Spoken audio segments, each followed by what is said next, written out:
কি বলে আসসালামু আলাইকুম গাইস, আমরা আসছি একটা ব্লগ ভিডিও বানাইতে। আমরা বিষয়টা ব্লগ ভিডিও বানাই না, কিন্তু আজকে আমরা একটা বাইর পাচ্ছিলাম, ওইখানে বাইকটা তুলতে দিতেছি। এই যে হিমেল ভাই কিন্তু থাকে সিলেট, সে মাদ্রাসা পড়ায়। যে এখন সে বলতেছে অনেকদিন পর আসছি, গ্রামের কিছুটা করি।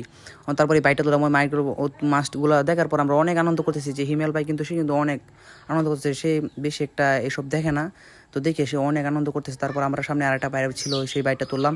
ওই মাছটাতে সে বলতেছিল নাকি অনেক মাছ আসবে, কিন্তু আসলে সেই মাছটার বাইকটাতে অনেক বেশি মাছ ছিল। এটা থেকে সে আরও বেশি আনন্দ করতেছিল। তারপর সেই বাইকটা তুললাম, তোলার পর সে আবার সেটা সুন্দর করে লাগিয়ে নিল। মাছগুলো দেখে আমরা অনেক অনেক খুশি হয়েছিলাম। তারপর আসার সময় দেখি একটা জায়গা পরিত্যক্তভাবে আছে, কিন্তু ওই লোকটা বলতেছিল যে মাছ আছে, সে কিন্তু অনেক অভিজ্ঞ মাছ দেখাতে। তাই ওই জায়গাটা খনন করলো, এখন দেখা যাচ্ছে যে মাছ আছে নাকি। আমরা এখানে অনেক রোদের মধ্যে আসছি, এখন পরিশ্রমে ওইটা সিজতেছে, কিন্তু ওই যে আমাদের ভাই যে আসছে সেই কিন্তু একটা মাছ পায়ে গেছে, অনেক ভালো একটা মাছ। যেটা আমরা ভিডিওর ফ্রন্টে দিয়ে দিছি। তারপরে যে আরও কয়েকটা মাছ তুলো, টাকি মাছগুলো অনেক সুন্দর দেখে আমাদের অনেক ভালো লাগলো। এবং এই দিনটা আমাদের অনেক সুন্দরভাবে গেছে, যে একটা মাছ দিতে লাভ দিয়ে পড়ে গেছে।